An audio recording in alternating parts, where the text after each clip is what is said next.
Welcome to The Lost Signals discusses film and TV.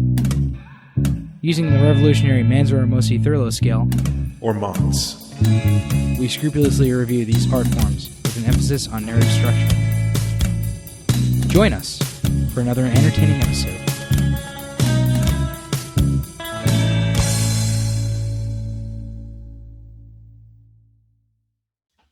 Hello, and welcome back to the Lost Signals reviews, TV and film. My name is Chris Morgan. I'm here with Stephen Ramosi.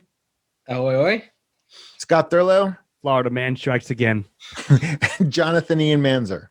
Hey, everyone. Okay, so tonight we're going to be discussing Willy's Wonderland, the newest film starring Nic Cage. Nic Cage joint. He's made some better choices now than he did in the early 2000s. So Willy in Wonderland. So Ian, you have a funny log line? Five Nights at Crichton Dukes. And if anyone knows what I'm referencing there, it's a deep pull.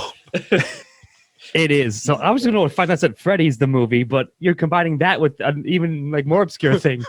With Friday the 13th, Part 9, Jason Goes to Hell. But I think it works because that was a pioneer of having Newer wave of stuff like this. A character that can combat the evil. And I think it works. Anyway. I'm with you. Anyways, go on. Yeah. Okay, so I'm going to start with plot. And the Nic Cage is driving very fast and drinking this pop. He runs. Sorry, Chris. I like to think it's Four Loko. We decided it's Four Loko. Four Loko. It's both alcoholic. I think it's actually supposed to be like a Monster Energy-ish thing, but I thought it was also alcoholic evil. Like clearly, it should be, right? Yeah, but It's medicine, whatever it is. But he has a trunk of it, and he's speeding down this road, and he gets caught in those shit. I forget what they're called, the little things with the spikes you put on the spike traps from cops. Yes, spike traps.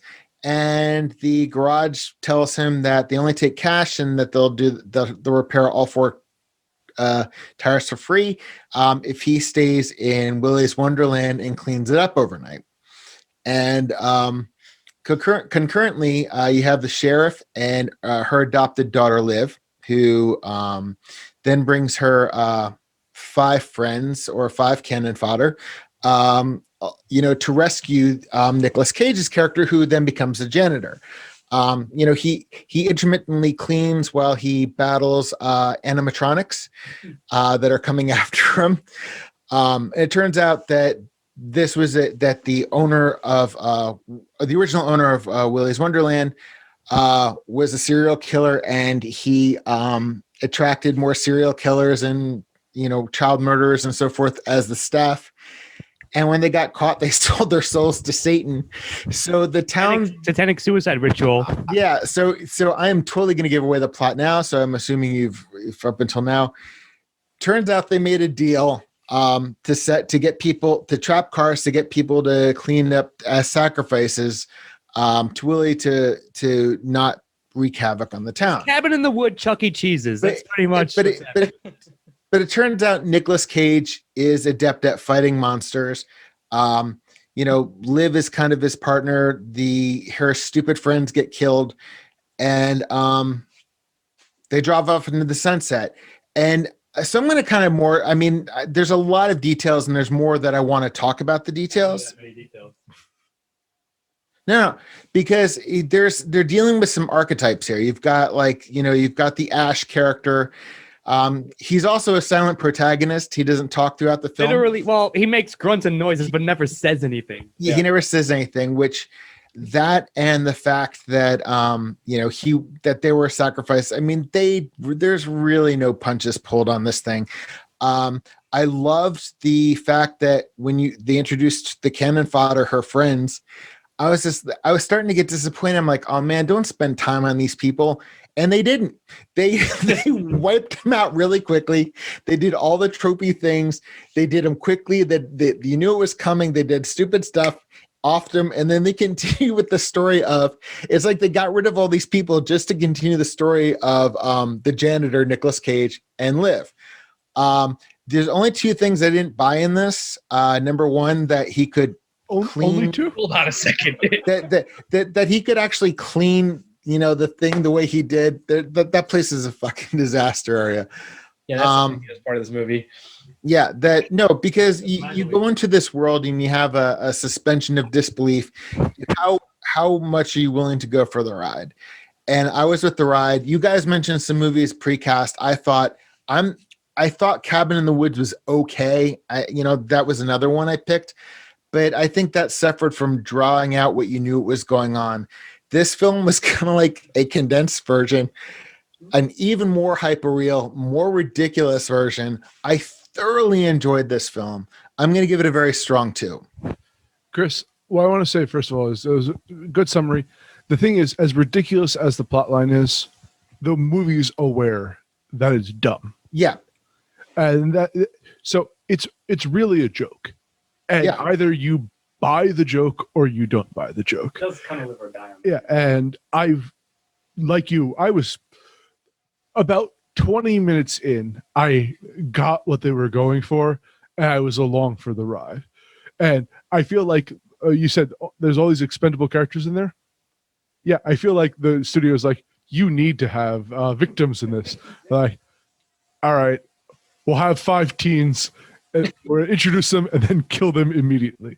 Like, because they were not important to this. It was just to add numbers to the kill count. Yep. And they were all idiots. Well. But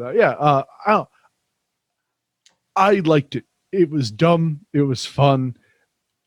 Since we're making comparisons to films, I think of it as almost a Killer Clowns from Outer Space, which itself is a joke. You either buy into the ridiculousness of clowns killing people by wrapping them in cotton candy and sucking them dry, or you're here for animatronics, Nic Cage beating the shit out of animatronics, or not. No, I mean, you guys are absolutely right. So, of course, I will give it a 1.5. But for entertainment value, for like you said, I bought the ticket and I took the ride, and I was like, you know what? Solid ride. So that probably means a solid 2. Yeah, I'm in that same camp. It's a 2. It's a lower 2 probably, but it's a 2. The plot isn't the thing that's important in this movie, even though it is kind of fun. I enjoyed it. I'm right there with you guys. I enjoyed this movie. I wouldn't say it's better than Cabin in the Woods, in my opinion, but sure. I know I like that movie better than you did, Chris, obviously. But it is just like from the minute, like I was telling you guys earlier, like from the minute I realized that Nic Cage wasn't going to say a word in this, I was like, all right, I'm in. And it was like about 5 minutes after you were introduced to him where he hasn't said anything yet on screen, and you're like, okay, he's just going to not say a fucking thing this whole movie, and it's going to be awesome. I haven't expected him to like say one thing like right at the end, and I was glad that they didn't do that. I said that too, buddy. Yeah. And but like other than that, I enjoyed the plot. It wasn't like good by any means, but it was highly entertaining, and it is exactly what you said, Ian. It's a movie that's very self-aware that what it's doing is making fun of itself. It's making fun of horror movies that are kind of in this same vein, similar, like you said, to Killer Clowns.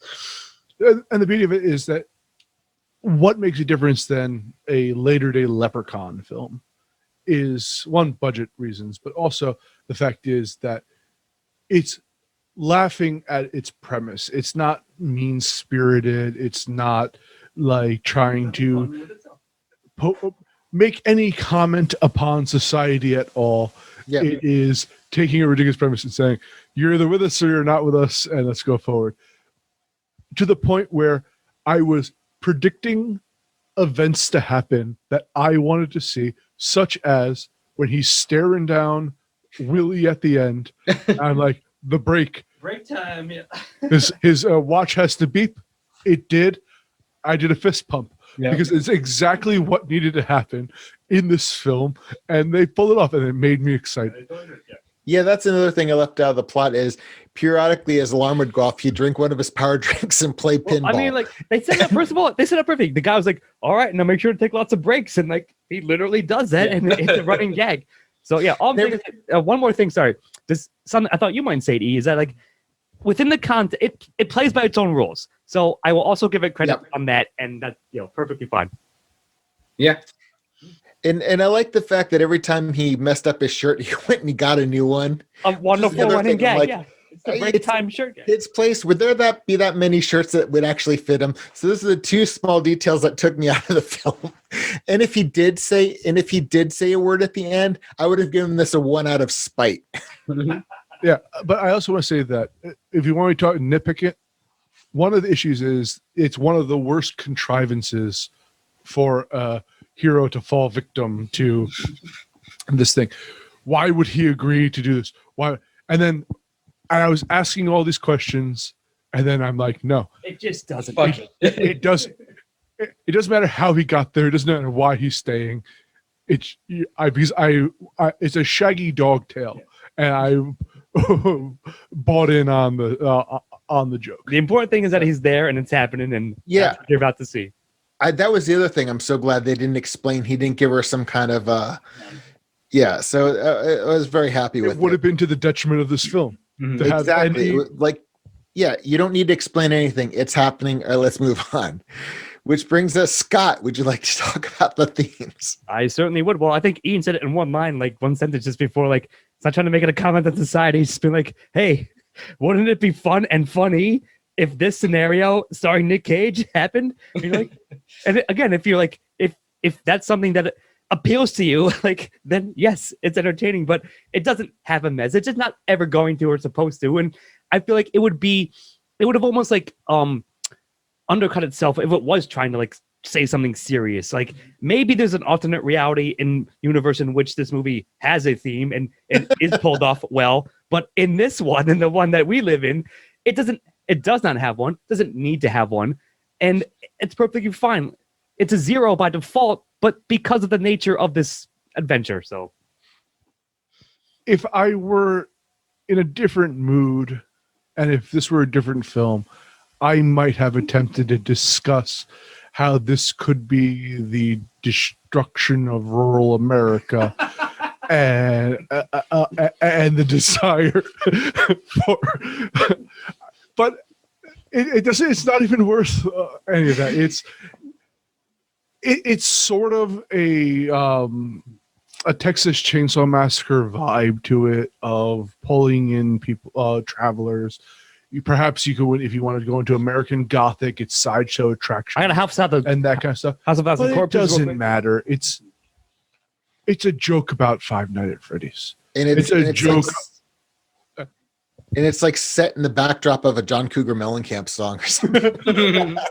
Wait, hold on. First of all, so I made a Florida Man joke. Did the movie ever say where they were? Georgia. Was it? It was shot in Georgia. They never said where it was. It was shot in Georgia. Like I was like, it could be Louisiana, I guess, but they never said it, right? Well, I saw the mountains, so I was like, it's either Canada or Virginia. Everybody or had North a bad Carolina. Southern accent, But it was Georgia. It was Georgia.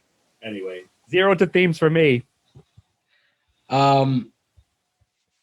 Yeah, I mean, yeah, obviously. I wanted to like pull an Ian on this one and be like, well, it's all about the rich owners of the corporations taking advantage of the little people who come through and discover their products and stuff like that. But obviously that's fucking silly. Like it's just a fun, dumb movie. There's not too much going on in terms of like deeper themes. You could always overlay a theme, like, slap one on there, but got some kind of theme. But like the themes of this film were to do a parody and do it right. Keep the pacing there, not belabor the things you know are going to happen. Just make the ride worthwhile. Keep asking a bunch of questions like, why is he taking breaks? What's he drinking? Did he truly? I mean, obviously, it seems like that this is what he does for a living, to go hunt these things like this. But who knows if he does or not? It does. But that's my whole point. The thing is that's why I have to give themes a 0, because we already discussed that, like the indetermination of his character and of many things that go along that might have helped flesh out themes were omitted to the strength of the film. So this is like probably the first time I'm like happily giving a 0 to themes. So Yeah, the right man at the right time. Yeah, make all the difference in the world. That should have been that your line. But yeah, like it would have weighed itself down if they tried to slap on like some actual / meaningful theme, and it would have ruined the movie. So yeah. Yeah, that's it. Zeros all around. Yeah. Zeros all around. So Ian, the antagonist. There's 2 levels of antagonists here. One, you have the animatronics, and I thought that they were visually well done, if not particularly threatening. Yeah. Well, they only seemed unthreatening when they were fighting Nic Cage. They were killing the shit out of everybody else. Yeah, but you knew they were going to die. Yeah. Then you have the town that is cult-like, trapping secret people town. and that's effective. And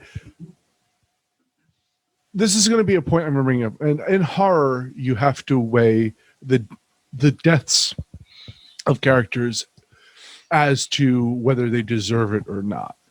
And I actually thought the most deserved death was the sheriff and being killed by the monster she was trying to contain. And I thought that was a very effective, the effective death scene in this. Also, white women, they're always the devil, and that black guy knew to get the fuck out of there. He made all the right calls, and he was trapped by the devil. So I'm going to give it a 1 overall. He did it all for the nookie. I mean, again, I guess so, and died for the nookie, really.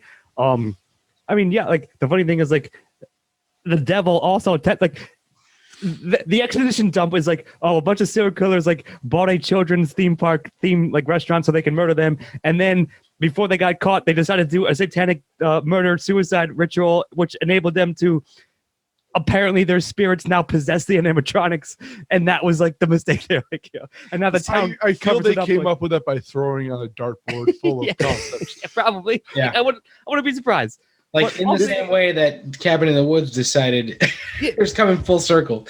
Yeah, I mean, like, sure, to keep our town safe, we have to sacrifice outsiders to this like weird, like, black hole of hell or gateway to hell or whatever.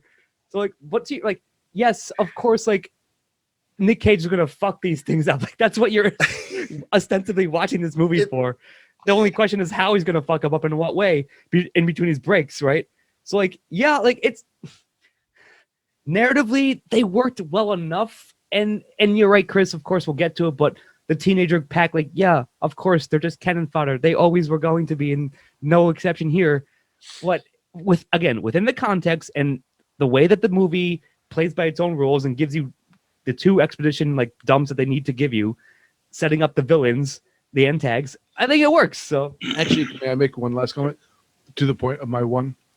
I felt that a lot of the animatronics had distinct personalities. They did. So, But I like that. it's kind of like they took all of like Nicolas Cage's exposition and jammed it into the backstory of the antagonist. Because as if they're telling the backstory, the first part's pretty horrific, and they're like, but then they kill themselves, and it's like, but then there's like they added layers to the end of the antagonist, But of course, which is fucking brilliant. And I love ostriches. Like, one of the things that I like, the scene from Dude, Where's My Car, which we reviewed before. I think the ostrich scene is hilarious. So the fact that right away Nicolas Cage, the first animatronic he gets attacked by, is an ostrich, I was like nearly wetting myself. I was laughing so hard. So I have got to give this a 1, a very strong 1. Yeah, I mean, I think it gets a 1 for the sheriff, if we're counting her as a antagonist, which I think works well. And yeah, like you said, the animatronics were like well designed, but they weren't all that threatening, I guess. This scary, quote unquote scary part of this movie is that an entire town has agreed to like do this to strangers that pass through, and like For that's always an interesting one, and I think it's done well in this movie. So I'll give it a 1. Yes, Mr. Morgan. Yes. I mean, yeah, I know I'm hosting the show, but I have to ask you both a question, probably Ian. Considering the towns, you said the town's a villain. Does that mean the sheriff and the guy who owns Willy's and the garage guy, they're all antagonists? Yeah. Okay. Everybody other than the kids, I would say. I just want to be sure for future reference. No, seriously, Chris, they're part of the Dark Town conspiracy, which makes them de facto villains. If anything, the animatronics are just animals that they're feeding like strangers to. Oh no, they're part of technically the evil ones, right? Like they have the evil souls that come back from the dead and invade. But it could have just been as well like a werewolf that they're or something that feeding things to. Exactly. Yeah. So one that looks like. So Steve, won't you tell us about the protagonist? Well, Nic Cage, like I said earlier, goes through this entire film without saying a word. He's got like the best little ticks and just he goes into this, like this character goes into this night as though he's going to a day of work that he just goes to every single night. And he's got his little modern Van Helsing. Yeah, he's got his drinks that he has to have once every half an hour or whatever it is on the minute. He'll stop whatever he's doing, go do that, play pinball for no discernible reason, right? It's break time. I mean, he's in Willy's Wonderland. Pinball is there. He's on break. He's got his shirt changing every time he murders one of these things. He goes and changes his shirt. I don't know. He's just a really big draw for this movie. It's a lot of fun to watch Nic Cage do this, mostly silently throughout and work with his insane emotional facial, range that Nic Cage expressions. Yeah. So I give it a 1. I don't know if it's a great acting job or just a testament to his charisma that he carried the weight of this. But it's almost like he understood, like this is something that happens in America. He's like, fine, whatever, let's get this over with. And that's what I want out of my horror heroes. So I'm giving it a very strong one. I'll just say this. He had both hardly any characterization, but the exact amount of characterization that he needs to have given for what was there. Right? It's fucking perfect. It's almost like he's out of a completely different film, but at the same time, not. It's a character that exists in horror rarely, but almost like an Ash from The Evil Dead, except without the quips. But someone who's been through it.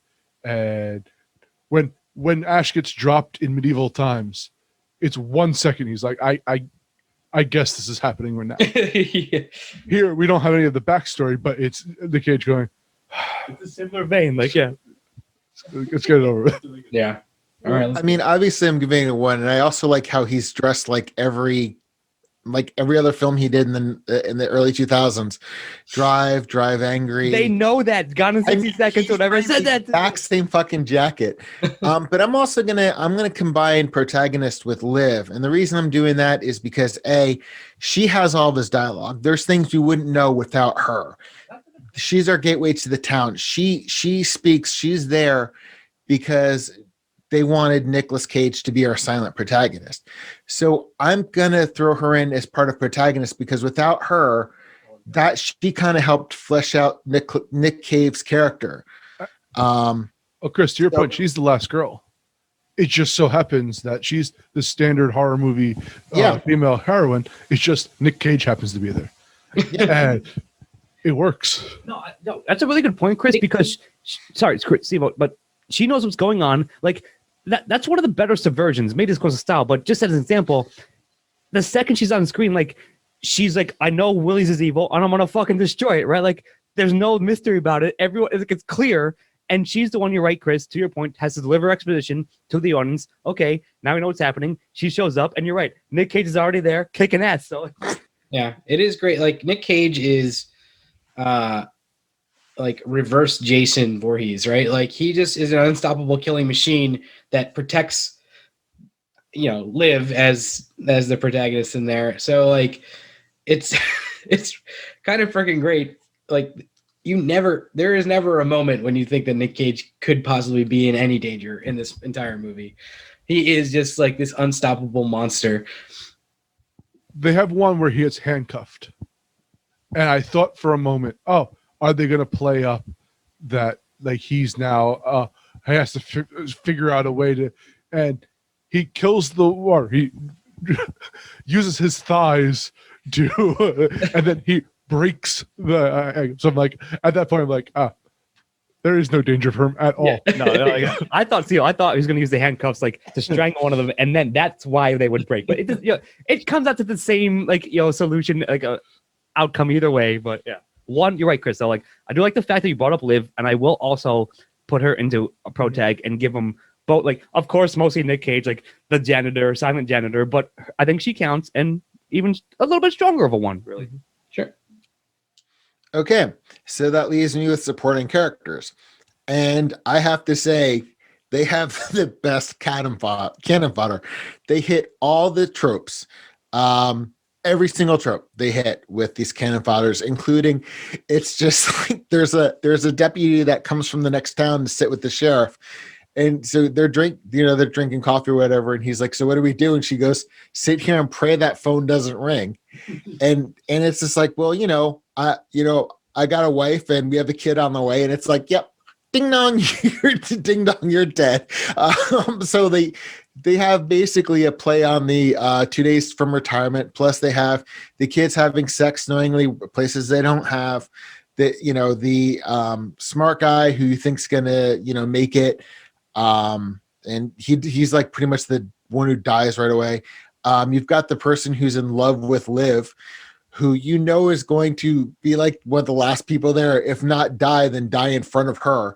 But they are all cannon fodder. I mean, they're amusing, but they're cannon fodder. And their characters are is their archetype. And for that reason, I'm giving it a 0. I actually thought they did a little bit more with the characters than I expected out of a horror film. They were more self-aware.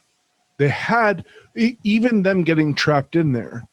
Yeah, they were going to go in to save, but it's because of a faulty roof that they get trapped in there. However, they quickly fell into the fodder territory.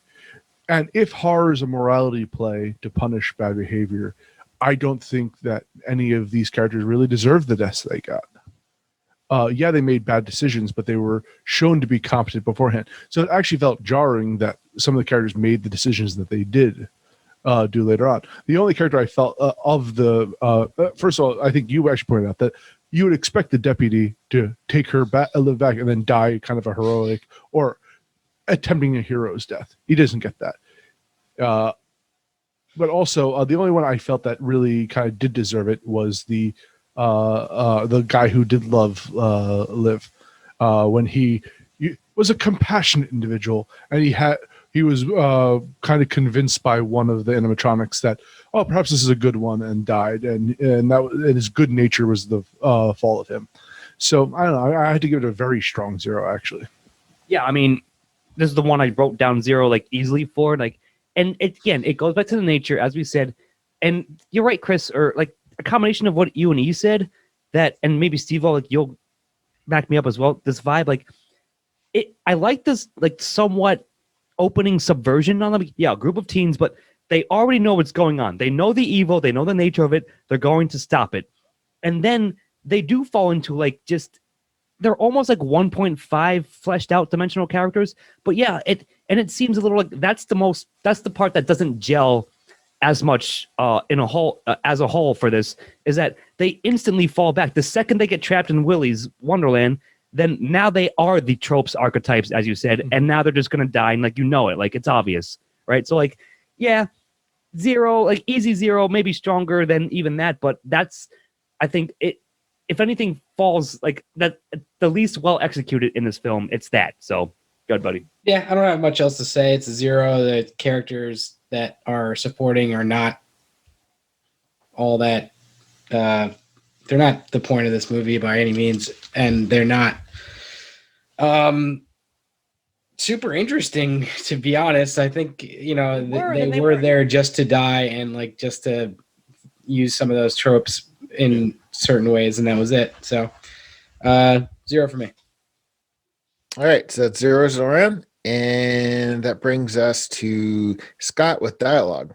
All right, so I mean, I feel like it's an easy one for the lack of Nic Cage's dialogue. Like, I mean, yeah, it's on me first, but of course, like, how can you not mention that? Because as we all said, one of us, whoever said it first, after about 10 minutes, it became very clear he was definitely not going to say a motherfucking word. And you're like, you know what? That works. It actually is pretty fucking good. Now, I actually didn't mind, or at least, again, within context and within the vein of what this movie is trying to go for and what it is, the exposition dumps, Chris, from Liv were perfectly fine because he's still not saying anything. He's like, are you listening to what I'm saying? Like the history, suicide cult and the serial killers. And he's just like, he's either on break or making a fucking weapon. Like, again, dead silent the entire time. So I think that did really work. And because of that, because they balanced those two like aspects well, I have to give it a 1. Like, again, oddly, for the fact that the main character ostensibly does not say a word, but that is why it works well, way better than it would have if they had him say a line or a bunch of stuff like here and there. Like if they tried to make him be an Ash type character, I don't think it would have achieved like the level of pretty solid satire parody that it does because they didn't have him do that. So that's my argument, and that's why I'm giving it a 1. Yeah, I mean, you know, as I said, if he had spoke, I would have, you know, been very spiteful. But Ian, this is going to kind of back up Scott's point, but I'm going to bring back to something where you never felt that the janitor was ever in trouble. Really early on, you saw him like tape up his chest with Die Hard shit. Yeah, like he was already arming him. He already had Under Armour. So when the otter's slashing him at the end, it's just like, well, you know, he's got this mail underneath. Chekhov's duct tape armor. Yeah, so I'm giving it a very strong 1 because Nic Cage did a great job. And because, you know, basically they did take the less is more approach, and that Liv's exposition was perfect. The one thing I love, though, was that Liv paraphrased Watchmen, where she's just like, he's not stuck in here with them. They're stuck in here with them, or with him. And I was just like, I love the audacity of that. That was just fucking perfect. Didn't I say to you, E, when that happened, when that line, I was like, oh, Rorschach. Like I like, yeah, you're right. Like it is exactly that from it. So yeah, very nice. I'm glad you mentioned that. That's all for me. So I'm not like as enthralled with the dialogue of this movie as you guys. A, I don't count Nicolas Cage as having dialogue. Like I'm gonna put all of his points into style for sure. And B, the other dialogue is serviceable for the most part, but there's not a ton of standout stuff. Like there are a couple funny lines and whatnot, but like you guys just mentioned, he's stuck in here, or they're stuck in there with him line, but like I really don't remember. And granted, I watched this movie almost a week ago now, so like I watched it by far the longest ago, but I really don't remember much of the dialogue, to be honest. It's played stereotypical for the joke. So Chris is a fan of this as well, but pitch meetings, what they do is they for humorous effect do this to point out how ridiculous it is. And I felt that a lot of the exhibition jump were a joke similar to pitch meetings, where it's like, we know how stupid this is, so we're just going to not only get it out of the way, but we're actually going to frame it in such a way that is, that we're going to be legit. Like, I'm summing up the plot of this film. Look how stupid this is. And it's part of the joke, and I bought in on the joke. So I mean, I get that that's what they were doing, but I don't know if that makes I think it's good dialogue to me. But it works for me because I feel it's part of the greater gag of the movie. I mean, I feel the same way, and I'll just give you one. Now, I never thought I'd be mentioning fucking 2001: A Space Odyssey in the same conversation as Willy's Wonderland, but did give that movie a 1 for dialogue for the lack, for like the spacing out of it. Like, I understand it's much different experience, but I'm just saying that's also like to cap off my point, my original point, and why I'm reinforcing the 1 also to what Ian just said. Yeah, I mean that. If you were trying to convince me with that argument, Scott, that's not going to happen. But Ian, perhaps a little bit more closer to my heart. I still think I'm going to give this a 0. But I know what you mean. Like, yeah, it is like the exposition dumps are the joke. They are the joke that they're trying to make, and not that it never falls flat for me, but it also wasn't Not enough for a 1. a standout part of this movie to me. I also thought the dialogue by the animatronics was pretty good for mocking the entire, like, the Chuck E. Cheese. Yeah, well, style thing. it's that fucking like disembodied, like haunting murder thing. Like they're making a play on like Chucky and like like whatever. Here's my last argument for this. Someone who's making a Five Nights at Freddy's movie realized that they're making a Five Nights at Freddy's movie and like, fuck it, we're gonna go full with being, but not overly meta, just meta enough to just be like, I'm gonna be earnest with how dumb this is, and I appreciate that. Yeah. I mean, like I think that I enjoy all those things about this movie too, but I'm viewing them through the lens of like the style, not necessarily through the lens of the dialogue, right? Like it's part of the dialogue, but the dialogue itself doesn't stand out to me. That what stands out is the style of this. So, Fair enough. No, I get you. on that. Okay, so 3 1s and a 0. And Ian, want to talk about the style? Ooh. Well, I talked about the style quite a bit. So is this an effective horror movie? No, it's not. There's maybe one half decent scare in this. Is it effective as a comedy? I think so. And I think the intention of it was to be a comedy. But as I mentioned, it's earnest in a way of, and it's unique too. It's unique in the sense of having Nicolas Cage's character be this stoic badass in the situation. And I just like what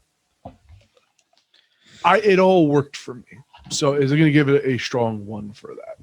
It's a very clever piss take. I think we can all agree. And it knows that and leans into it.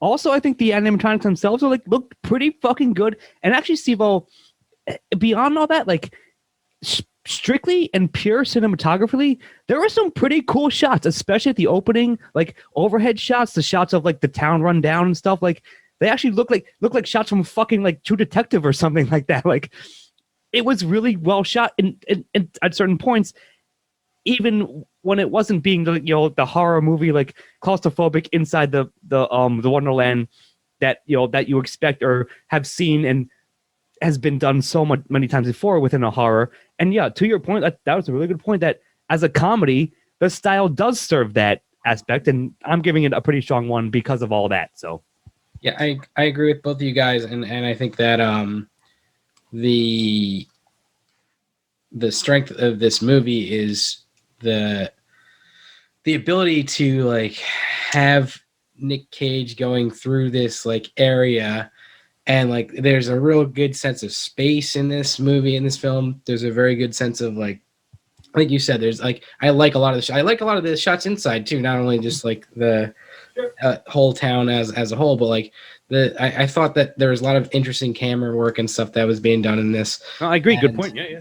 And the animatronics looked great, like just creepy as fuck, like just a creepy vibe. Like not that they were super scary, but they were just I think those are two different things, and the creepiness factor was great on them. Uncanny Valley shit. Yeah, and just the little moments that they added in that like added up to telling you who Nic Cage's character was without telling you anything from his own mouth about himself, like just the breaks that he takes and changing the shirts and like his fastidiousness in the midst of horrible serial murderer animatronics running amok. So yeah, I loved all that stuff, and I'm gonna give it a strong 1 for style. Yeah, I loved the way this film was shot. I love the atmosphere. It did walk a fine line between like paying homage to like something like Evil Dead 2 and not becoming one of those films. What are they? The ones that are like, superhero movie. Oh shit. They parody everything, and none of the films are like funny. They all have like, I cannot remember the name of these filmmakers, but in the hands of a lesser filmmaker, in the hands of a lesser crew, this film would have been a really stupid, unfunny comedy whose gags are really obvious. But no, you know what they're homaging when they're homaging it, and they do it really, really well. I mean, even the line from Watchmen, the paraphrase of Watchmen, is done. I mean, everything was done right in the right proportions. And not only was self-aware, but self-aware as to know how far to, go from the lines. Chris, to the point, you just reminded me of something. Leslie Nielsen in Airplane was very effective in that role because he played that role straight. He wasn't trying to be funny. He was playing the roles he had played previously, and the exact same type of that kind of stoic, like, there were jokes in there, but it was more on lines of him, an unexpected character in a weird situation, versus trying to force the humor. And this Nic Cage was kind of channeling that style of humor of he's in a completely different movie. And again, that worked for me. I would have mentioned this. I thought you might, Chris. Like, although soundtrack was pretty fucking solid too. Like, yeah. It's a little bit synthwavy, a little bit John Carpenter, but of course that makes sense because it's like, and the guy who did for this wrote all the songs. So they I mean, even at the "It's Your Birthday," blah blah blah. Every animatronic had like a little song. Yeah. And he also parodied, like when he's playing pinball, he's got that 80s vibe going on with the I'm surprised. I'm sorry I didn't mention that either. Yeah, so I just want to throw that out there to maybe just bump it up the score, like why I'm giving it a 1 even more so. So yeah. Okay, Steve-O, do you recommend Willy's Wonderland? Wonderland? I do. I do. And I'm going to say what I said coming into this. And I mean, you guys may have changed your mind on it. I think I'm still in the same place where it's like, I don't think this is a great movie, but I think it's a great movie to watch. And it's a lot of fun just to check out. And like, it has its place in like the horror comedy pantheon for sure. Mm-hmm. I think there are better ones, but this one is highly recommended by me. I think it's fun to watch, and if you don't go in like looking for like a philosophical movie or anything like that, just go in looking to have fun, and you're gonna have a good time. So I don't know why you would ever look for that, but no, like, I agree. Like, yeah, it's entertaining, and this is like my joke. Like I said to E, I was looking up before we watched it. I was like 89 minutes. They couldn't even get that extra 90 minutes, so it's like the rent like. The standard 90-minute running length of a horror comedy movie. Yeah. I think I would like an extra minute added onto this movie. But all I'm saying is I mostly agree with what you said. Yeah, it's worth a watch. It's entertaining. Is it going to blow your mind? No. But is it like a very good popcorn-ish kind of movie like that? Hell yeah, it is. And if you like the Nic Cage shit, then it's a really well done one. And everyone is clearly having fun with this movie, and it's a fun movie to consume and just kick back on the couch and watch. I grew up on the Evil Deads. I grew up on Dead Alive. I grew up on Rock and Roll Zombies and Killer Guns from Outer Space. This fits right in. Granted, this is kind of a different, because would I recommend this to a majority of people I know? No. But would I watch this again with friends on like a bad movie night? Absolutely. Along with some of my favorites of that. It's kept to the tradition. Also, I want to make a comment. Is they could have easily made this a jump scare fest, because that's what Five Nights at Freddy's is. It's meant to be. I think I think Yahtzee said it. Like it's meant to be reacted to, not a game. It's meant to be reacted to, but people being scared by it. Yeah. This was meant to have fun, and I loved it for it. I loved this movie. And the only time I had a reservation about it was when I thought they were actually going to develop the kids more than they did. Like they everybody had a backstory, and I'm like, I know they're all going to die. I don't really feel like following them. And then like they go from, being like rationed characters, and then all of a sudden they turn a hard left and all become idiots at the same time. This film delves its proportions well. And yeah, Ian, I too, I grew up with trauma films, and even things that like jazz, Rock'n'Roll High School, all the films, all the horror films that I watched, like the Italian horror films and and I agree with you. This film, I think, dates like Killer Clowns from Outer Space was definitely a product of its time. Dead Alive is a product of its time. Even though both of those call back a lot to things, they're a product of their time. This is a product of our time. And I agree with you that this does fit in with like Killer Clowns from Outer Space and Dead Alive. Cemetery Man, throw that on the list too. So, yeah, I strongly recommend this. I love this film to death. It was a good time to watch, and it's worth, again, for not that big of a commitment, it's worth it, I think. Right. So the scores are, I believe Scott, Ian, and I each gave it an 8. Steve gave it a 7, and which leaves us with an aggregate score of 7.75. I've got a different score. Did you? Yes. What did you have us all giving it for plot? 2s. And then what did you give 0s to? We gave 0. Themes and secondary.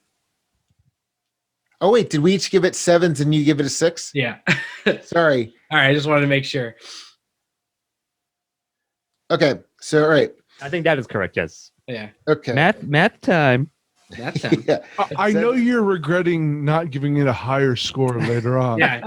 Chris is trying to artificially inflate the score of this one. No. I literally was jotting things down. I That bumps down the forgot. point then, a 6.75, right? Yeah, it's a 6.75. That's exactly what it deserves. Uh-huh.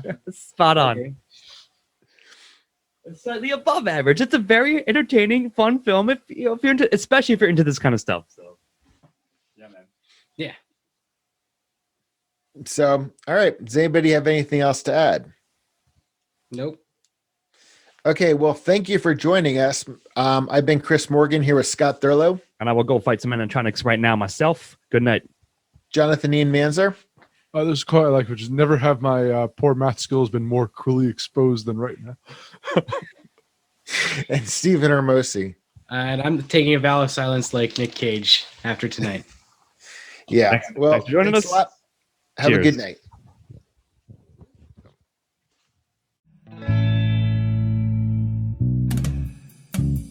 Editing and engineering by Stephen Hermosi.